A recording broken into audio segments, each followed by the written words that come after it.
Let me ask you something, and I want you to pause before answering. When was the last time you truly felt light, not distracted, not smiling on the outside while quietly unraveling inside, but deeply, honestly light?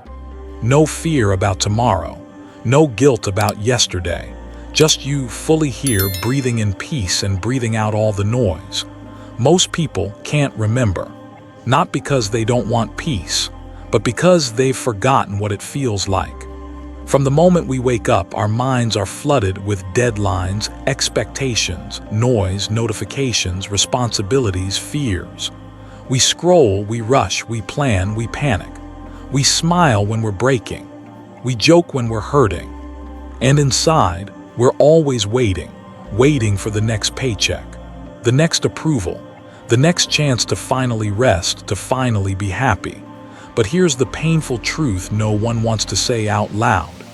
That moment we're waiting for, the one where everything finally calms down, where we feel safe, certain, and okay, it never comes. Because our minds have been trained, yes, trained to believe that happiness is always somewhere else. It's in the next job, the next relationship, the next vacation, the next version of ourselves, more fit, more successful, more lovable, more something. So we chase, and we chase, and we chase, until we're exhausted and still unhappy. But Buddhism offers a different path, one that doesn't ask you to become someone new, one that doesn't ask you to earn your peace, but to remember it, because the truth is, you're not unhappy because you're broken. You're unhappy because you've forgotten who you are beneath the worry. That's not your fault. You weren't born anxious. You weren't born second-guessing yourself. You weren't born with your mind running like a spinning wheel that never stops. Those were all habits, layers, beliefs you picked up trying to survive in a world that taught you fear before it taught you presence. But underneath those layers, you're still whole. You don't need a miracle. You need a return to what's real, to what's simple, to what's here right now. The Buddha never promised a life without suffering. He didn't say, "Follow me and you'll never feel fear again." What he said was something far more powerful. I teach one thing and one thing only, suffering and the end of suffering. That's it, not avoidance, not denial, not spiritual bypassing, but freedom. True inner freedom, the kind that can't be shaken by a job loss, a breakup, or even death itself. But before we talk about that freedom, we need to start somewhere more honest. We need to admit how tired we are. Tired of pretending, tired of comparing, tired of performing happiness while dying inside. If you're here watching this video, maybe your soul is quietly whispering, "I can't live like this anymore. There has to be another way." And there is. It's not complicated. It doesn't cost money. And you don't need to change your entire life to find it. You just need to listen. Over the next few minutes, we'll explore the 7 timeless truths that have helped countless monks, teachers, seekers, and everyday people move from chaos to calm. And not in some distant retreat in the mountains, but right here in the middle of their messy, modern lives. Because peace doesn't live in perfection. It lives in the places we stopped looking. It lives in your breath, in your ability to pause, in your willingness to see things clearly just for what they are. You don't have to believe every fear. You don't have to chase every thought. And you don't have to carry this anxiety one more day. There is a way to stop worrying, to stop endlessly rehearsing disasters that haven't even happened, to stop feeling like joy is something reserved for other people, not you. This isn't about denial. This is about returning to the truth that nothing outside of you will ever make you feel safe until you come home to yourself. So take a breath. Right now, just this. Feel the air move in through your nose. Feel it fill your chest. And as you exhale, let go of one single fear, just one. You don't need to fix your entire life in this moment. You just need to remember you are already enough. You are already safe. You are already home. And now, let's begin.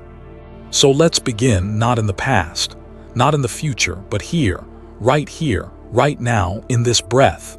There is a place where no fear can touch you, no regret can weigh you down, no anxiety can follow you in. And that place is the present moment. It's not just a poetic idea. It's not a new age slogan written in cursive on a coffee mug. It's a doorway, a living, breathing space that you've been walking past your entire life. Because let's be honest, most of us don't live here. We live in our heads. We live in the what-ifs. We live in reruns of painful memories and imaginary futures that haven't and may never happen. And the mind, oh, it's busy. Always scanning, predicting, planning, protecting. It thinks it's keeping us safe, but instead, it's keeping us scared. You wake up and before your feet hit the floor, your thoughts are already racing. What if I mess up today? What if something goes wrong? What if I'm not good enough? And your body reacts, tight chest, shallow breath, restless energy. Even if you're lying safely in your bed, your nervous system is in a battlefield that only exists in your imagination. That's the danger of worry. It makes us feel like we're in danger, even when we're not. But here's the miracle. The body only knows now. It doesn't care about your past. It doesn't care about your future. It only responds to what's happening this second. And right now, you are safe. You are breathing. You are here. So what if you just let yourself land, not forever, just this moment? Feel your breath enter. Feel your shoulders drop. Feel your heartbeat, steady and ancient, reminding you that life is still happening, not out there, but inside you. That is the refuge Buddhism teaches. The present moment isn't just a concept. It's a sanctuary. Be where you are, the Buddha said. Otherwise you will miss your life. And isn't that what most of us are doing? Missing it. Missing the quiet beauty of a single sunrise because we're too busy replaying yesterday's mistakes. Missing the taste of our morning tea because we're worrying about a conversation we might have later. Missing the feel of a loved one's hand in ours because our minds are somewhere else, anywhere else. We think presence is boring. But in truth, it's everything we're starving for. Peace, simplicity, enoughness. They're not in some distant future. They're here hidden inside this very breath. The mind won't like this. It will try to pull you back. Don't relax. There's still so much to worry about. But you can smile gently and say, not now. Right now, I don't need to fix tomorrow. I just need to feel today. Presence isn't passive. It's powerful. It trains your nervous system to calm down. It rewires your brain to stop catastrophizing. It reminds you that you don't need to be anywhere else to be at peace. And the more you practice this, simply returning again and again to the breath, to the body, to the now, something begins to shift. You stop being a prisoner of your thoughts. You stop being dragged into every mental storm. You stop treating peace like a destination and start experiencing it as your home. Let me tell you a short Zen story. A student once asked his master, "When will I reach enlightenment?" The master smiled, poured him a cup of tea, and simply said, "When you are drinking tea, only drink tea." That's it, no ritual, no mantra, no escape, just this. When you're here, be here. When you eat, eat. When you walk, walk. When you breathe, breathe. And when the mind wanders, because it will, don't punish it. Don't scold yourself. Just notice it and gently return. Over time, this becomes your strength, your anchor, your practice. Because the truth is, worry cannot survive in the present moment. It needs imagination to live. It feeds on the future. It grows in the shadows of what if. But the now is sunlight, and nothing fearful survives when you're fully awake to it. So the next time your mind begins to spiral, the next time you feel the weight of what hasn't happened yet, pause. Place your hand over your heart and whisper, "I am here, I am breathing, and right now that is enough." Let your awareness settle into the simplicity of this moment. Because no matter how far your mind wanders, the present is always waiting for you to come home. There's a moment when life doesn't go the way you planned, a relationship ends, a dream falls apart, you lose something or someone you thought you couldn't live without, and in that moment, something inside you tightens. The mind starts to fight. This can't be happening. It's not fair. Why me? We resist, we replay. We reach for control as if we can rewind time by sheer will, but nothing changes. The truth still stands, unmoving, unshaken. Like a mountain we can't move, no matter how hard we push. And here in this painful, uncertain, sacred place, Buddhism offers us a different path. Not escape, not control, but acceptance. Now let me be clear, acceptance is not giving up. It is not weakness. It's not saying I like what happened or I'm okay with being hurt. Acceptance doesn't mean approval. It means acknowledgement. It means clarity. It means finally putting down the emotional weapons we've been using to fight reality and just breathing. Because sometimes peace doesn't come from fixing what's broken. It comes from finally seeing that the fight itself is what's breaking you. Have you ever held a rope tightly trying to pull something toward you? The tighter you grip, the more it burns your skin. And sometimes, the only way to stop the pain is to let go. That's acceptance. It's not weakness, it's wisdom. Let me tell you a story. There was once a monk who was falsely accused of fathering a child. The villagers were furious, and the family, in shame, brought the baby to him saying, "This is your child now." The monk said only one thing. "Is that so?" He raised the child with love and care. Years later, the real father confessed. The villagers apologized and came to take the child back. And again, the monk said, "Is that so?" No anger, no resistance, only acceptance. Why? Because he understood something most people never learn.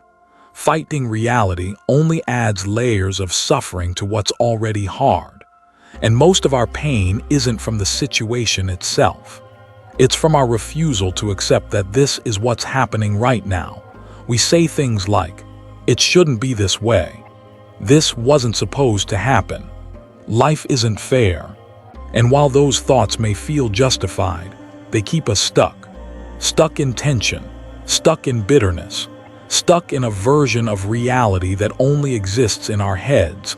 But when we breathe into what is just as it is, something miraculous happens. We soften. We stop clenching. We stop trying to outthink the present moment, and we finally meet it. Not because it's easy, not because it's what we wanted, but because it's what is. That's the beginning of healing. Acceptance is not the end of action, it's the beginning of wise action. Because once you're no longer tangled in the fight, you can see clearly, you can respond instead of react. You can move forward without dragging your pain like a chain behind you. Let me ask you, how many nights have you lost sleep over something that already happened? How many days have you spent resisting a truth that won't change just because you refuse to look at it? And how much of your energy is being burned up, wishing reality would be different? That energy could be peace, it could be clarity, it could be healing, but only if you free it by accepting. This is happening, I don't like it. I don't have to like it, but I will stop pretending it's not real. That's strength, that's courage, and that is what opens the door to real transformation. Because when you stop resisting reality, you stop suffering twice. And from that quiet, powerful place of truth, you don't collapse, you rise, you begin again.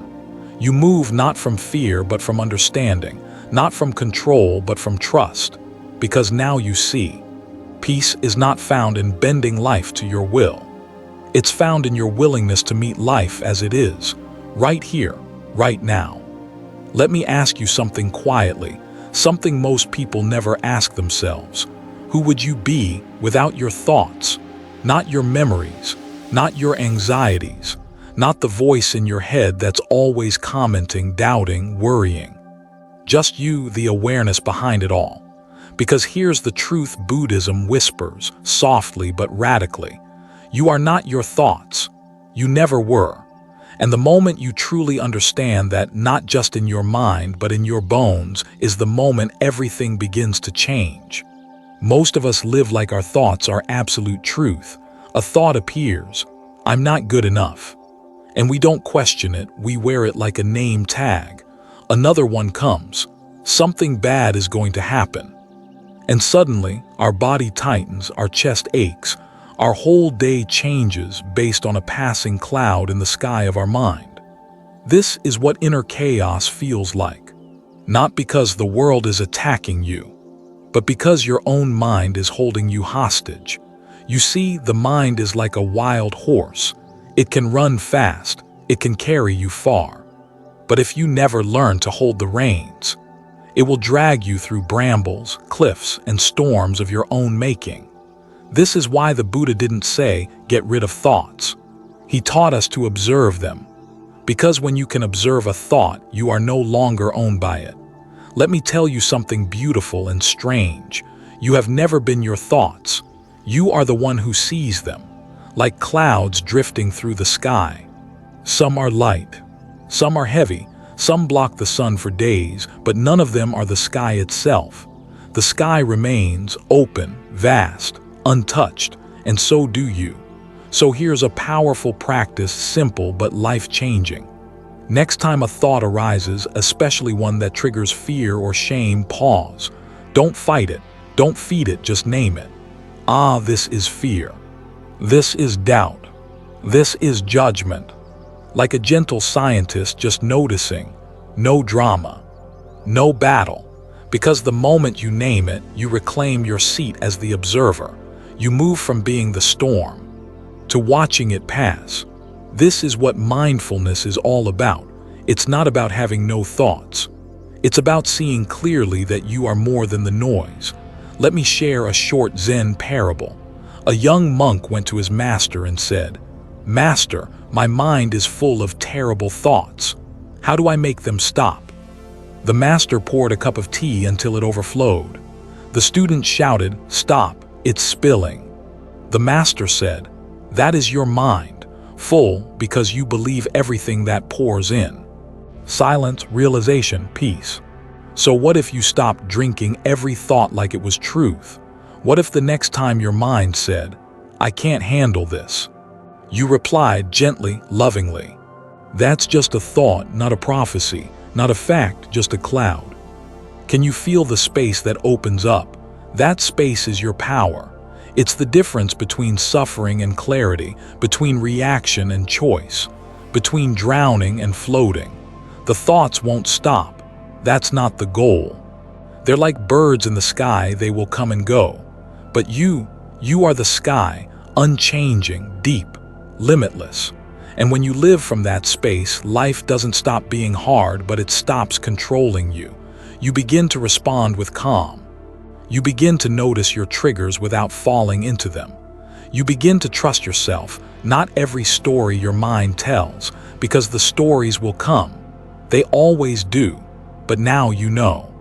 You don't have to follow every thought down its spiral. You can pause, breathe, and come back to the stillness beneath it all. That stillness is not something you have to earn. It's already yours, always was. It's the part of you that watches not with fear but with wisdom, not with control but with compassion. And from that space, you can meet even the loudest thoughts with a soft heart. Because now you remember, you are not your thoughts. You are the presence that sees them, and the peace that survives them. Let's take a breath together, feel it enter, and now let it go, in and out, rising and falling just like everything in this life. This is impermanence, the truth that everything, every thought, every feeling, every joy, every sorrow arises and passes. And once you see it clearly, even your fear begins to lose its grip. You see, we suffer most when we believe things are permanent. We believe our pain will last forever. We believe this heartbreak will never end. We believe that one mistake has ruined our future. We forget that everything, even the darkest night, is only temporary. This is not just spiritual poetry, it's nature, it's reality. The river never holds still. The clouds never stay in one shape. Even the strongest mountain is slowly changing. And you are part of this same living, breathing rhythm. So why do we hold so tightly? Why do we cling to moments, to emotions, to identities as if they'll stay the same? Because the mind craves certainty. It wants to know. It wants something to grab onto, to control, to predict. But life is not a fixed object. It's a dance, a wave, a movement, and suffering happens when we try to freeze what was meant to flow. Let me tell you a simple story. A young monk asked his teacher, "Why do I feel anxious all the time?" The teacher smiled, handed him a cup of tea, and said nothing. The student waited and waited. Finally, he asked again, "Master, did you hear my question?" The teacher nodded, then pointed to the steam rising from the cup. "Watch," he said. "The steam rises and disappears. That is your fear. It only stays if you keep blowing on it." Silence, realization. Fear is smoke, not stone, but we feed it with thought, with panic, with resistance, and it grows. Now imagine if instead of feeding the fear, you just sat with it. Not running, not fixing, just breathing. You'd begin to see the fear itself is not permanent. It may feel sharp, intense, overwhelming, but even then it flickers. It has peaks, it has pauses. And if you pay attention, you'll notice it begins to soften. Because all emotions, yes, even anxiety, have a lifespan. And when you stop fighting them, you stop stretching them out. The great Zen master Thich Nhat Hanh once said, "Feelings come and go like clouds in a windy sky. Conscious breathing is my anchor." In other words, you are not your fear. You are the sky, and fear is just passing weather. Let me take this deeper. Think back to something that once felt unbearable, a breakup, a betrayal, a season of grief or shame or fear. At the time you thought, "I'll never get through this." But look at you did get through it. And where is that pain now? It lives only in memory, like a photograph slightly faded with time. That is proof of impermanence. And if you survived that, you'll survive this too. Maybe you're in a storm right now. Maybe your heart is heavy. Maybe your mind won't stop racing. Maybe you feel stuck, like this is just who you are now, anxious, broken, tired. But it's not true.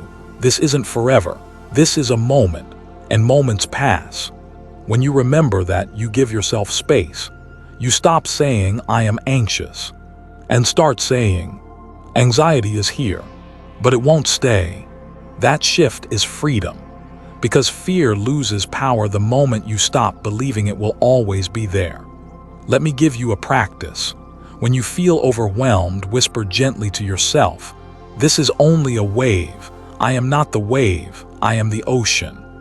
Breathe, let it rise, let it fall, and wait, because behind the wave is stillness. Behind the fear is space. Behind the chaos is you, not the panicked version of you, but the quiet presence that has been here all along, watching it all pass, like the eye of a storm, unmoved. Impermanence is not something to fear. It's something to trust. It means your wounds will heal, your sadness will lift, your confusion will clear. It also means that your joy is precious. Your loved ones are a miracle, and this moment right now is not to be wasted. Because nothing lasts, and that's what makes everything sacred. So when fear visits, welcome it like a traveler, not a tenant. Offer it tea, sit with it, and when it's ready to go, let it go. You don't need to rush healing. You don't need to escape the present. You just need to remember. This too shall pass, always. Let me ask you something. How much of your life has been spent trying to make everything go exactly right? How many hours have you poured into planning, predicting, protecting, all to keep yourself safe from the unknown? And how often did things still fall apart? You see, the human mind craves control. It believes that if we think hard enough, plan carefully enough, try long enough, we can prevent pain, we can guarantee happiness, we can make life obey us. But deep down, you already know it doesn't work that way. And the cost of trying is your peace. Every time you grip tighter to outcomes, to expectations, to how things should be, you create tension. Tension in your chest, tension in your sleep, tension in your soul, because control isn't freedom. It's fear wearing a mask. Let me tell you a truth that Buddhism teaches gently but unshakably. You are not in control. You never were. And you don't have to be. The weather will shift. People will change. Emotions will rise. Plans will fail. Life will surprise you again and again. And that's not a flaw in the system. That is the system. You can fight it, or you can finally let go.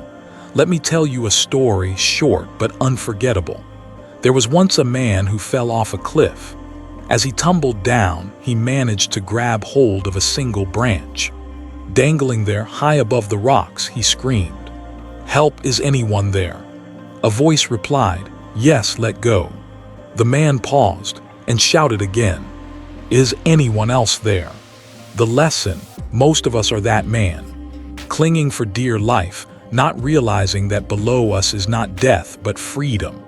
We hold on to control like it's our lifeline, but often it's the very thing keeping us from being truly alive. Letting go doesn't mean doing nothing. It doesn't mean giving up. It means doing your part and releasing the illusion that the outcome is yours to command. You show up with presence. You move with intention. You act with wisdom. But then you surrender, like planting a seed, watering it with love, and trusting the soil, the sun, the rain to do what they do. You don't scream at the seed to grow faster. You don't force the flower to bloom on your schedule. You trust the unfolding, and you trust yourself to walk through whatever unfolds. This is the secret. Letting go isn't weakness, it's trust. And trust is strength. It's the strength to rest while the world keeps turning. The strength to breathe when answers don't come. The strength to stop carrying what was never yours to hold. Let me offer you this, a practice you can return to any time control begins to strangle your peace. Pause, place a hand on your heart, and whisper to yourself, "I release what I cannot hold. I trust the path even when I cannot see it. I am safe in the unknown." And then breathe. Let your shoulders soften. Let your grip loosen. Let your mind stop demanding guarantees. Because here's what no one tells you. Relief isn't found in controlling more. Relief is found in needing less control. And when you let go, truly let go, you discover something you could never have grasped by force. A softness in your being, a peace that doesn't depend on outcomes, a freedom that feels like coming home. That's the beauty of surrender, not that everything becomes perfect, but that you no longer need it to be. You become open, not fragile but flexible, like a tree that bends with the wind instead of breaking in the storm. And in that openness, something remarkable happens. You begin to trust life again, not blindly, not passively, but wisely. Because now you've learned, you don't need to control the river. You just need to stop fighting the current. And once you do, once you allow the flow to carry you, you'll discover that letting go wasn't loss, it was liberation.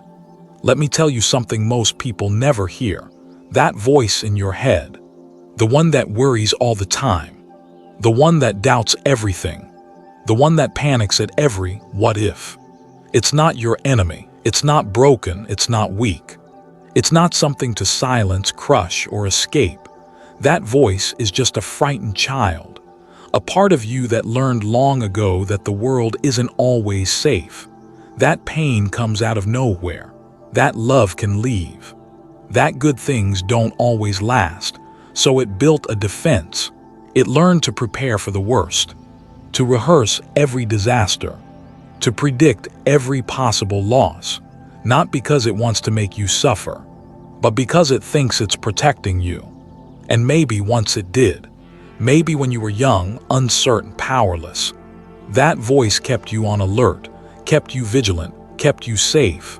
But you're not that child anymore. And yet the voice hasn't caught up. It still thinks you're fragile. Still believes the world is just as dangerous as it once was. Still tries to shield you by whispering fear into your ears. What if you fail? What if they leave? What if something bad happens? And so the anxiety spins, the chest tightens, the breath shortens, and your peace is stolen by a ghost of the past. But here's where your power begins. Not in silencing the voice, not in shaming it, but in listening differently. What if, instead of arguing with it, you met that voice with kindness? What if the next time it whispered, "I'm scared," you didn't say, "Shut up"? You said, "I hear you. I know you're trying to help, but I'm here now, and we're okay." Like a loving parent wrapping arms around a frightened child. That's the shift. That's the healing. You stop being at war with your own mind. You start becoming a place of safety for yourself. This is self-compassion, and in Buddhism, it's sacred. The Buddha didn't just teach kindness to others. He taught metta, loving kindness toward all beings. And that includes the being inside you, the one who wakes up worried, the one who trembles at uncertainty, the one who still aches from wounds long buried. Let me share a story. There was a Zen master who found one of his young monks crying under a tree. The boy had failed at a task. He felt ashamed. The master sat beside him in silence, then gently said, "You are like a bamboo shoot, small and soft now, but strong enough to crack stone with time. So be patient. Don't curse your growing. Bow to it." You see, healing isn't loud. It doesn't shout. It begins with a whisper. You're allowed to be scared and loved at the same time. So the next time that inner voice rises, noticing every flaw, fearing every future, doubting every dream, try this. Put a hand over your heart, take a slow breath, and say, "Dear one, I know you're afraid, but we're okay right now. I've got you." You might be surprised what happens next, because most people's inner voice is so loud not because it's powerful, but because it feels unheard. And when you listen, really listen, it softens. It begins to trust you, and you begin to trust yourself. Not the version of you that has to be perfect, but the version that is human, wounded, whole, healing all at once. Letting go of control, as we saw before, is freedom, but being kind to your own fear, that's peace. Not because fear disappears forever, but because now it's no longer alone. You are there, with gentleness, with breath, with presence, and that changes everything. Because when your inner child feels safe, you begin to feel safe. When you stop running from your own voice, you begin to rest in your own skin. And for many of us, that's the first time we've ever truly come home. Let me ask you gently, how long have you been postponing your happiness, telling yourself, "I'll finally be at peace when I get that promotion. I'll feel joy once I fix this problem. I'll be happy once everything settles down." And yet somehow, that moment never quite arrives. There's always something unfinished. One more task, one more challenge, one more reason to delay joy. We've been taught, whether by society, by family, or simply by survival, that happiness is a destination, a prize you earn, a reward for success, a trophy you get after suffering long enough.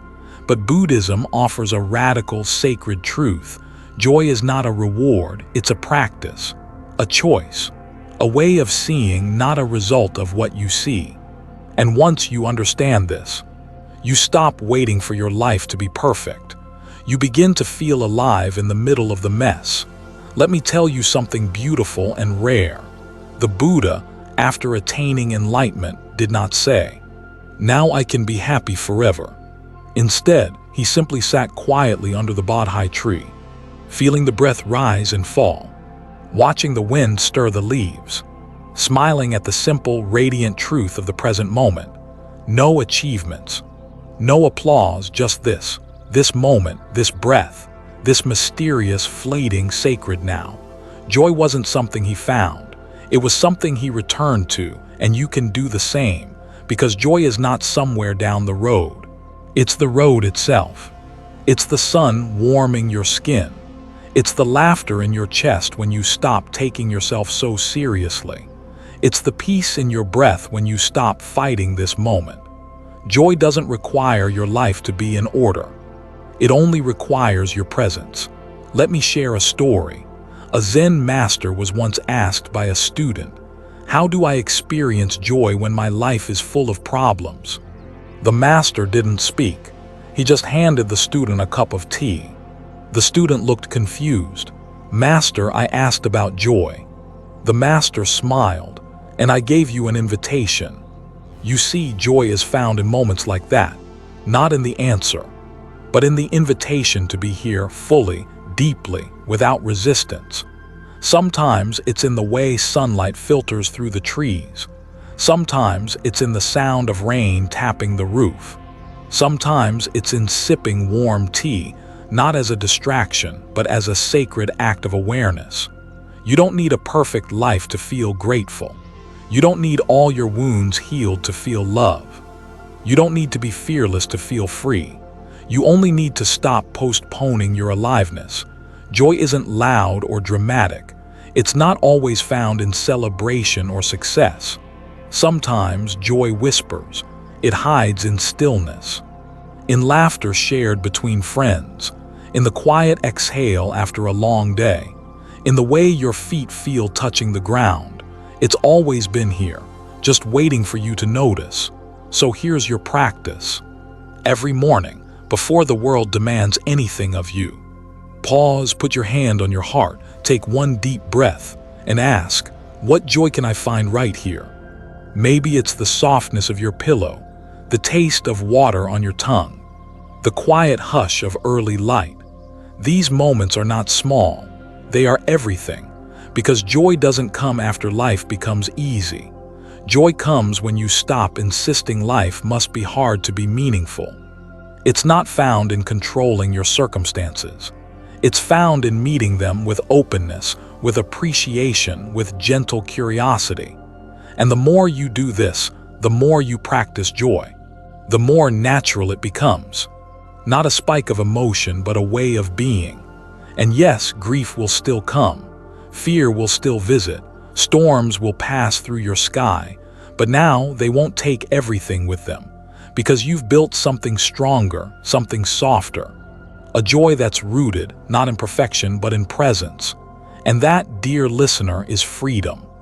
You've come a long way, from the tight grip of control, to the quiet trust of surrender, from fearing your thoughts, to simply watching them pass like clouds across a wide, open sky, from chasing happiness like a shadow, always out of reach, to sipping peace from the present moment, one breath at a time.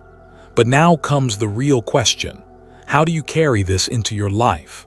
Not once, not when things are perfect, but daily, even when the world feels messy, even when your old worries come knocking again.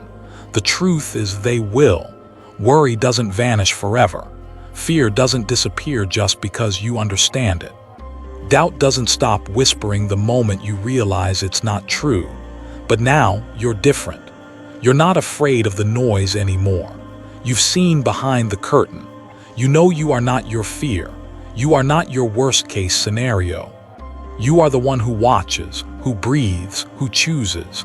And that's where wisdom begins. Wisdom isn't knowing everything. It's remembering again and again what truly matters. It's choosing presence over panic, stillness over spiraling, gratitude over grasping. It's the art of returning to yourself, to your breath, to this moment, every time the mind pulls you away. Because the mind will pull you. It will say, you're behind. Something might go wrong. You're not doing enough. And that's okay.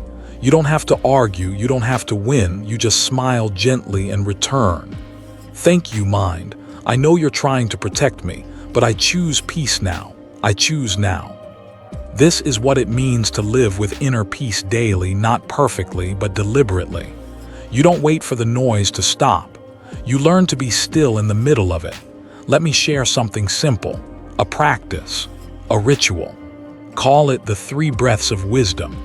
First breath, awareness. Notice. What are you feeling right now?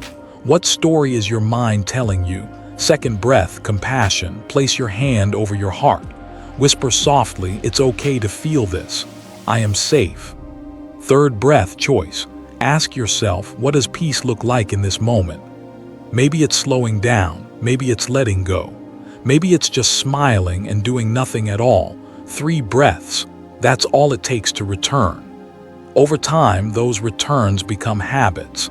Those habits become your way of being.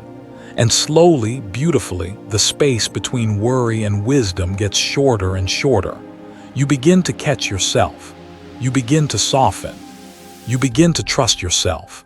And when you do, something remarkable happens. You no longer need life to be perfect. You no longer need every answer. You no longer need the fear to vanish. Because you've learned that peace is not the absence of storms. Peace is knowing where to stand when the wind starts to howl. Right here, right now, inside your own presence. So when the day gets noisy, pause. When the news overwhelms, return. When the mind races, breathe. You're not escaping life. You're finally showing up for it with clarity, with gentleness, with a wisdom carved from presence. And the best part, you don't need to get this perfect. You just need to remember. Every moment is a doorway back to yourself, and your true self is peace. So here we are, after everything, after the letting go, the remembering, the sitting in silence with your own heart, the turning toward fear instead of away. You've come to realize something gentle, something sacred. You were never broken. You were never too much, never too far gone, never beyond saving. You just forgot. You forgot how to come home, not the kind of home with walls and windows, not a place on a map, but the home inside you. The quiet space beneath the noise, the stillness beneath the storm, the warmth that's always been waiting, just behind the breath. You see, all those years you spent chasing peace, running toward goals, running from pain, running in circles of doubt and control and fear. You weren't wrong. You were just searching, and the search itself, that was never the problem. The only suffering came when you forgot that what you were looking for was never somewhere else.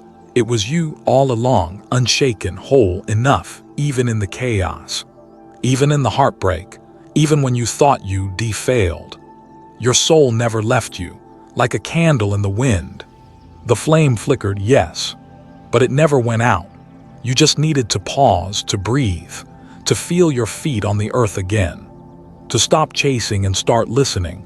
And in that listening, you remembered that joy isn't a reward, that fear is not your truth, that thoughts are just weather, that presence is your power, that peace is not earned, it's allowed.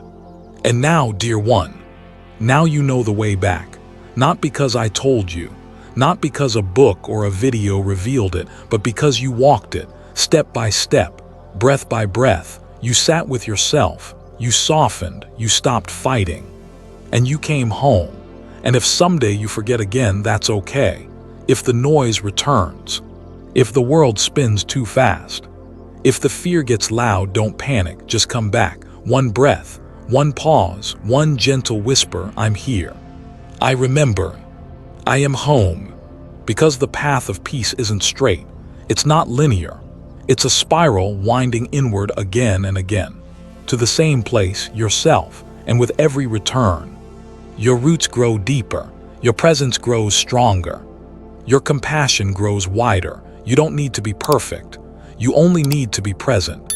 And you don't need to keep searching. You're already here. So smile. Maybe not a big, loud smile, but a quiet one, a sacred one.